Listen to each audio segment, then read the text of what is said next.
How is everybody today? You know, it's almost over, the month of October. And it's the first month of the fourth quarter. Have you taken, have you taken an inventory about your year? Have you taken an inventory about the month of October? Have you taken an inventory about where you are in your life? Have you taken an inventory on, are you making the goals that you try to achieve?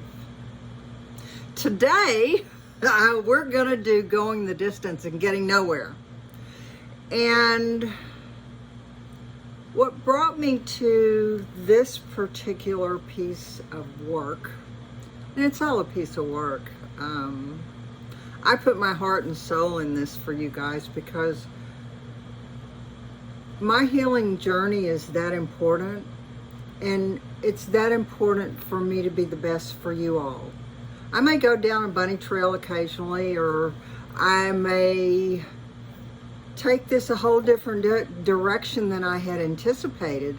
And in that, we all get a gift, we all get a surprise.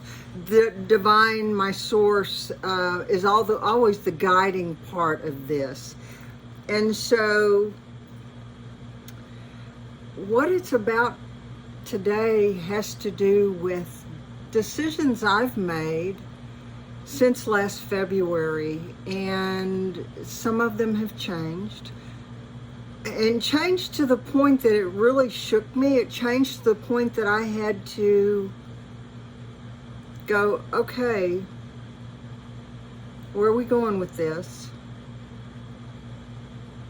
Is this what I'm giving myself over to Source to be the voice that I've been put here to have as the gift of my part of the world?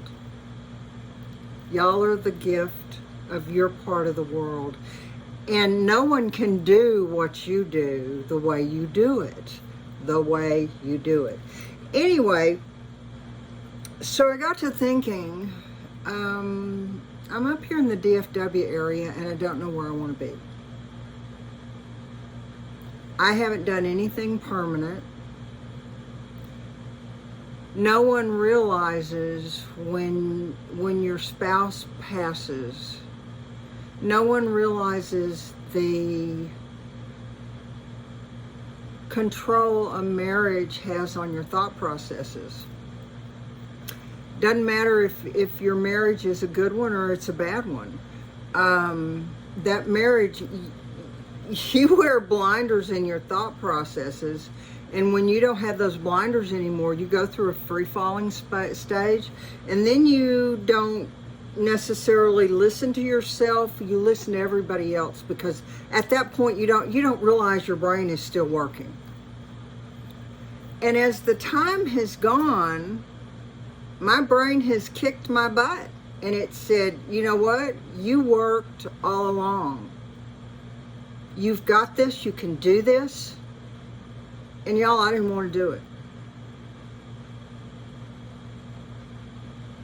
I cried, I was scared, and I'm not saying that I don't have some reservations about stuff, don't get a little bit anxious about stuff, but I will tell you, I'm safe.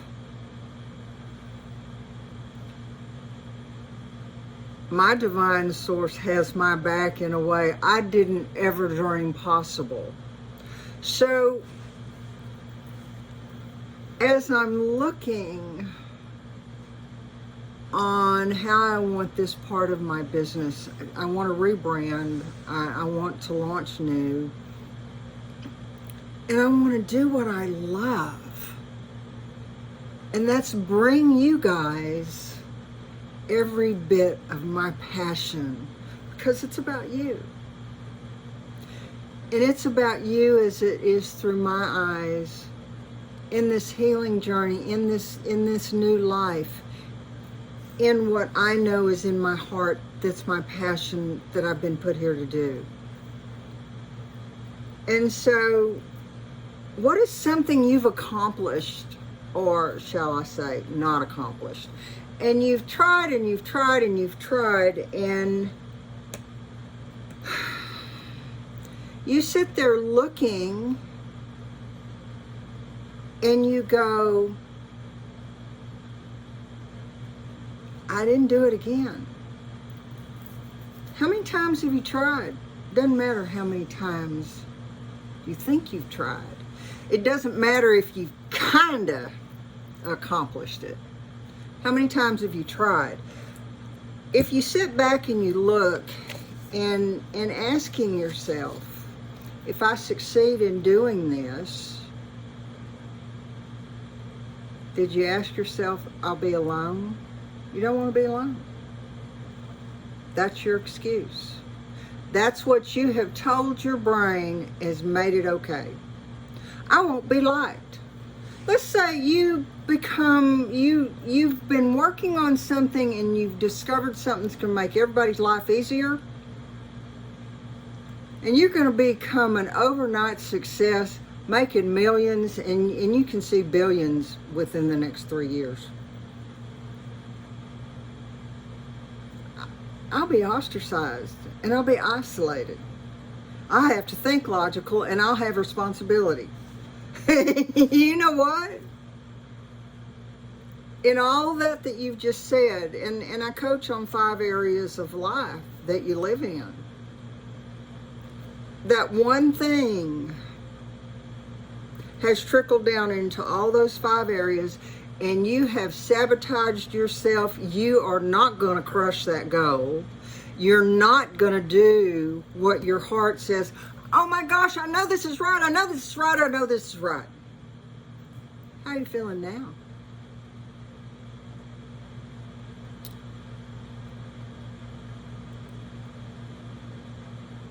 You have decided that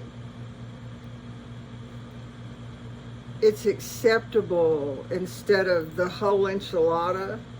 You've decided to manifest limits.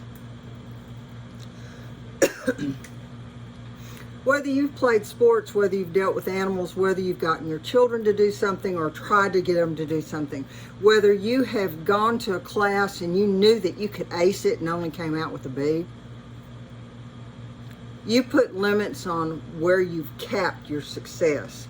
And in that, how did you respond to being let down? How did you allow yourself to be okay with selecting second choice? How do you feel now? You get frustrated and you quit. Are you sure that quitting is in your best interest? Because if this is where you are, you're going to get this lesson over and over and over again, and it's going to be like Christmas. It's going to have all kinds of wrapping on it and all kind of bows on it, and you're going to be opening them up and opening them up. So how do you turn that around? What if instead of limiting your thinking, you start thinking, well, I can live anywhere. I can choose to work if I want to. I can be philanthropic the way I want to be philanthropic. These have to do with money.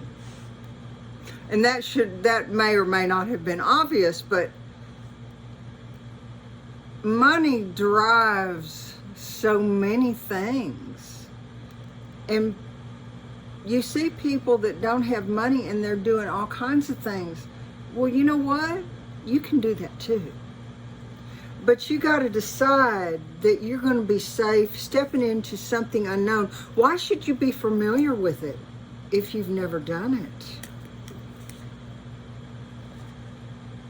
What if this idea that you've got,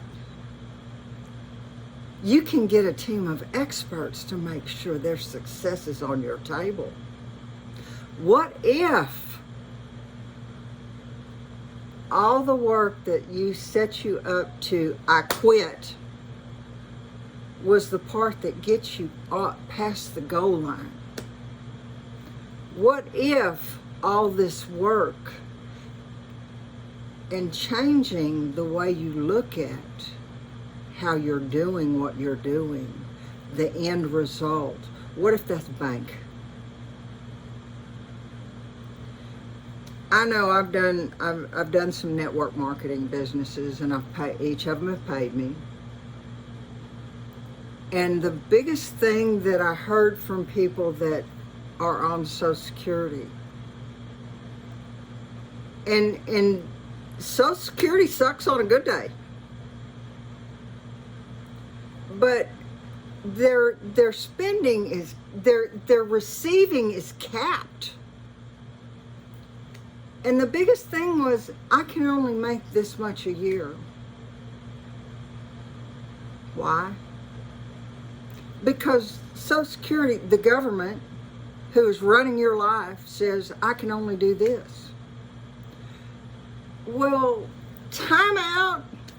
Let's regroup a minute. What if you made so much money that you use your Social Security to pay your taxes with? And you get so much a month, which adds up to so much a year. You can be philanthropic in there too. And most of the people I know are givers. We are raised to be givers. So just that one little switch in, I can't go past this, although this is where the abundance lies, to this part of this is just a piece of the whole up here, and I get the whole pie. Y'all are worth so much more than you are allowing yourself to experience. I was thinking earlier about some of the books I've read.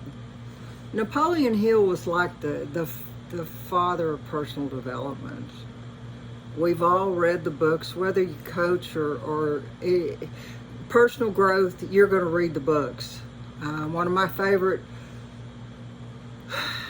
was The Power of Your Subconscious Mind by Dr. Joseph Murphy. That book changed my life. But in chapter 11, Napoleon Hill's Think and Grow Rich, it talks about sexual energy. Sexual energy, it's that passion, and nothing gets us out of that focus. It's that passion that takes us to orgasm. That focus and that energy will help you achieve anything you set your mind to. What if you could be disciplined enough to focus that passion in your heart, to put all that effort and energy towards that outcome, that goal that you're working toward in each step of the way? What if you bit it down in little chunks so you could bite it and get the best flavor and the best nutrition out of that piece of energy, out of that effort? What if you could do that for yourself? Thinking that we're just, when you think about physics and everything like that, we're just energy in motion. So what are you going to do today to make a difference in going the distance and getting exactly where you want this time, so you can get further next time? It's been a great day. I love all you guys. And what have you got planned for tomorrow? What are you going to do to stock your pantry? What are you going to do to turn yourself around? What are you going to do when you succeed and it doesn't matter if they love you? Y'all have a great one. I'll talk to you next time.